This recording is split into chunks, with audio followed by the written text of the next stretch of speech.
자, 1, 2, 3번 같은 경우에는 연속 상환사채 문제입니다. 자, X1년 4월 1일 날 사채를 발행했어요. 권면 발행일은 X1년 초인데 실제 발행일은 4월 1일이죠. 그래서 연속 상환사채를 이자 지급일 사이에 발행해서 조금 어려운 문제로 볼 수 있습니다. 자, 액면 금액이 500만원, 표시이자가 연 10%, 이자 지급일은 매일 말입니다. 그래서 원금을 X1년부터 X5년까지 매년 말에 100만원씩 연속 상환하는 거죠. 자, 권면 발행일에 시장이자율이 연 3%인데 요거는 전혀 불필요한 자료죠. 혼동시키기 위해서 나온 자료입니다. 항상. 그래서 실제 발행일 X1년 4월 1일 날 시장이자율 요게 유효이자율이죠. 자, 먼저 이 연속상환사채의 경우에는 항상 현금 흐름을 먼저 확인하시기 바랍니다. 그래서 X1년 초, X1년 말, X2년 말, X3년 말, X4년 말, X5년 말 이렇게 이제 볼 수 있는데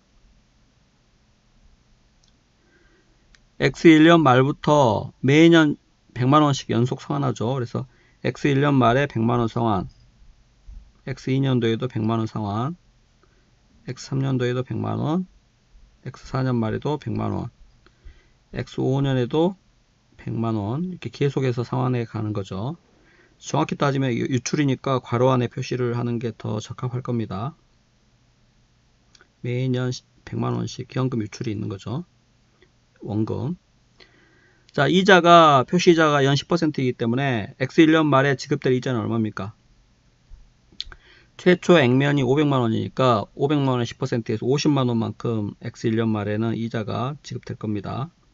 자, 그런데 X2년 말에는 100만원이 상환되고 난 후니까 400만원이고 400만원의 10%면 40만원. X3년 말에는 또 100만원 상환했기 때문에 300만원의 10% 30만원이겠죠. 또 100만원 상환하고 나면 X2년 말에는 20만원, X5년 말에 마지막에 지급될 이자는 10만원이겠죠. 원금이 100만원 뿐이니까. 자, 결국 연속 상환사채 이 문제의 경우에 5년간 매년 현금 유출액이 순서대로 150만원, 140, 130, 120, 110만원. 자, 그래서 미래의 현금 흐름이 각각 150, 140, 130, 120, 110만원 이렇게 될 겁니다. 원금하고 이자 포함해가지고. 자, 그 미래 현금 흐름을 현가 계산할 때, 자, 실제 발행일의 시장이자율 연 5%니까 유효이자율이 5%죠. 그래서 5%로 할인합니다. 5%로. 자, 그래서 그거를 권면 발행일에 발행했다면 얼마에 발행했을 것인가를 보는 거죠. 자, 이자율 5%로 계산하되 지금 이거 100만원 금액 원금을 이거를 연금 현가계수 이용해서 계산할 수도 있는데 어차피 지금 매년 현금 흐름이 이자가 다르기 때문에 그냥 각각 따로따로 현가계수만 적용해서 계산하는 게 더 편리할 것 같습니다. 그래서 자, 1년 후에 150만원은 현재는 현가는 한기간 차이니까 지금 X1년 초에 현가 계산을 하는 거잖아요. 그래서 한기간 차이니까 5% 한기간 현가계수 0.95238을 적용합니다. 150만원에는. 자, 140만원에는 2기간 할인하기 2기간 차이가 있기 때문에 현가계수 0.90703. 자, 그 다음 0.86384. 그 다음 88270. 그죠? 그 다음 78353. 이렇게 각각 현가계수를 적용시켜주면 자, 권면 발행일에 발행했을 때 사채 발행 금액이 나옵니다. 5670, 527 나오죠. 자, 그래서 이 실제 발행일의 시장이자율보다 표시이자율이 높기 때문에 이 사채의 몸값이 높겠죠. 그죠? 시장이자율보다 더 많은 이자를 지급하는 거니까. 그래서 할증 발행하는 경우입니다. 할증 발행. 액면이 500만원인데 더 많은 금액을 받고 발행을 하겠죠. 자, 일단 유효이자율이 5%이기 때문에 X1년 말에 사채 장부 금액은 어떻게 되겠습니까? 기초금액 곱하기 1.05 자, 마이너스 현금 흐름. X 1년 말 현금 흐름은 표시이자 50만원 뿐만 아니라 원금 100만원도 상환되기 때문에 현금 흐름은 150만원이죠. 그래서 150만원을 빼줘야 됩니다. 150만원을. 자, 그렇게 해서 X 1년 말 사채 장부 금액 구할 수 있고, X 2년 말 사채 장부 금액도 같은 방법으로, 자, 유효이자율 5%이기 때문에 곱하기 1.05 마이너스, 자, 2000년도 말에 현금 흐름은 140만원이죠. 그래서 140만원을 빼줍니다. 보통은 표시이자만 빼주는데 여기는 원금까지 상환되는 거니까 연속 상환 사채의 경우에는 반드시 원금까지 빼줘야 됩니다. 원금의 일부까지 상환되는 거니까. 자, 그렇게 해서 X 2년 말 금액 구했고, 같은 방법으로 X 3년 말 금액도, 자, 이 금액 곱하기 1.05 유효이자율 5%이기 때문에, 자, 마이너스 X 3년 말에 현금 흐름은 130만원이죠. 130만원을 빼면은 이게 X 3년 말 사채의 장부 금액일 것입니다. 자, 그렇게 해서 사실 X 4년 말, X 5년 말 다 구할 수 있겠죠. 자, 그런데 실제로 X 1년 4월 1일 날 발행이기 때문에 실제 발행일 4월 1일에 사채 장부 금액을 한번 구해봅시다. 자, 1년 유효이자가 5%이기 때문에 이런 경우는 월할 계산해야죠. 1년 5%면, 자, 3달이면 3개월이죠. 4월 초까지 해서 3개월인데, 3개월은 1년 12달에 반의 반이잖아요. 그래서 5%에 반하면 2.5%, 또 반하면은 1.25%죠. 그래서 기초금액에 곱하기 1.0125, 이게 1.25%를 더한 거죠. 자, 빼기, 자, 1년, 1차년도에 1년 표시이자가 50만원이죠. 1년 표시이자 50만원인데, 자, 3달 표시이자는 반의 반이니까 50만원에 반하면 25만원, 또 반하면 12만 5천원이죠. 12만 5천원을 빼줍니다. 그래서 이 표시이자가 그대로 미지급이자로 들어가는 거죠. 자, 100만원은 원금이니까 100만원 원금은 고려할 필요 없이 이자 50만원에 대해서만 월할 계산해야 됩니다. 그래서 50만원에 반 하면 25만원, 25만원에 반 하면 12만 5천원이니까 12만 5천원을 빼서 미지급이자로 이렇게 놓으면 되죠. 자, 이런 흐름을 보고 난 다음에 여러가지 거 답하면 아주 쉽습니다. 자, 물음 1번. X 1년 4월 1일 인식해야 하는 사채 할인 또는 할증 발행 차금. 당연히 발행 시점에서의 시장 이자율보다 표시 이자율이 높기 때문에 원값이 높습니다. 즉 할증 발행했다는 거죠. 자, 할증 발행 차금은 액면 금액과 발행 금액의 차이니까 지금 4월 1일 기준이죠. 4월 1일 기준으로 액면 금액 500만원, 발행 금액 이 금액이죠. 5616409. 그래서 그 차이가 발행 시점에서의 사채 할증 발행 차금입니다. X 1년 초 기준으로 생각하시면 안 돼요. 실제 발행일은 4월 1일이기 때문에 4월 1일 금액 가지고 구해야 됩니다. 자, 그 다음에 4월 1일 날 수취하는 현금 물어봤어요. 4월 1일 수취하는 현금은 사채하고 미지급이자 합해서 수취하죠. 그래서 두 개 합한 금액이 수취하는 현금입니다. 실제 회계 처리도 어떻게 되겠습니까? X 1년 4월 1일 회계 처리가 현금 이 금액 5741 409, 그 다음에 사채 순액으로 해서 5616 409 이렇게 하고 미지급이자 12만 5천 이렇게 회계 처리가 되겠죠. 총액으로 회계 처리한다면 사채 500만원 하고 난 다음에 할증 발행했으니까 여기 대변에 그대로 사채 할증 발행 차금 616409 이렇게 하면 되겠죠. 자, 그 다음에 2번 X 1년 말 사채 장부 금액 아까 구했습니다. 이 금액 4454053 그대로 쓰면 되고, 자, 그 다음에 X 2년 사채 할인 또는 할증 발행 차금 상가액, 당연히 여기서 할증 발행했기 때문에 X 2년 사채 할증 차금 상가액입니다. 자, 해답에 보면 두 가지 방법을 제시했는데, 일단 보통 사채 할인 또는 할증 발행 차금 상가액은, 자, 지금 X 2년 상가액이기 때문에 X 1년, X 2년 요 두 시점 차이를 봐야겠죠. 그래서 원래는 이 사채 금액 두 금액의 차이가 사채 할인 또는 할증 발행 차금 상가액인데, 여기서는 연속 상환 사채이기 때문에 원금 100만원까지 빠졌어요. 그래서 이 두 금액의 차액에서 원금 100만원까지 빼줘야 됩니다. 기초 장부 금액, 기말 장부 금액 두 금액의 차이가 원래 보통 사채 할인 또는 할증 발행 차금 상가액인데, 여기서는 원금까지 지금 100만원이 상환되기 때문에 사채 금액이 그것 때문에 줄어든 게 있잖아요. 100만원. 그래서 원금 상환액 때문에 감소된 100만원을 빼줘야 X2년 사채 할증 발행 차금 상각액이 나온다는 것이죠. 자, 또는 개념적으로 이 사채 할인 발행 또는 할증 발행 차금 상각액은 항상 표시이자와 유효이자의 차이입니다. 그래서 표시이자는 자, X2년의 표시이자는 X2년의 표시이자 40만원이죠. 그래서 40만원, 400만원의 10%. 그 다음에 X2년의 유효이자는 X1년 말, 즉 X2년 초 장부금액 4454053에 유효이자율 5% 곱한 게 X2년 유효이자죠. 그 차액 구해도 됩니다. 어느 방법으로 구하던 결과 동일합니다. 자, 그 다음 X4년 1월 1일 날 사채를 조기 상환했어요. 시가로. 그래서 사채 상환 손익 물어봤습니다. X4년 초에 시장이자율 4%를 줬어요. 그래서 4% 현가계수는 안 나와 있기 때문에 이거는 직접 계산해야겠죠. 현가를. 자, X4년 초니까 X3년 말 아까 여기 구해놨죠. 요거 가지고 계산하시면 되겠습니다. 사채 상환 손익은 항상 무엇에서 무엇을 차감합니까? 사채 상환 손익 구할 때는 항상 장부금액에서 상환금액을 빼서 구합니다.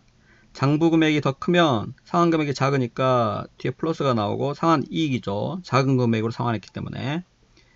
뒤 상환금액이 더 크면 마이너스고 손실이죠. 장부금액보다 더 비싼 금액을 지급하고 상환했기 때문에. 자, 그래서 장부금액과 상환금액을 빼면 되는데, 자, 지금 X4년 초에 상환했기 때문에 이미 이자가 다 지급되고 X3년 말에 다 지급되고 난 후에 이제 계산하는 거잖아요. 그러니까 여기서는 이자가 개입될 여지가 없습니다. X4년 초니까 이자가 전혀 발생하지 않은 상태에서 상환하는 거죠. 자, 즉 X3년 말 사채 장부금액이 2140594 장부금액이죠. 그 다음에 상환금액은 나와 있으면 좋은데 안 나와 있기 때문에 자,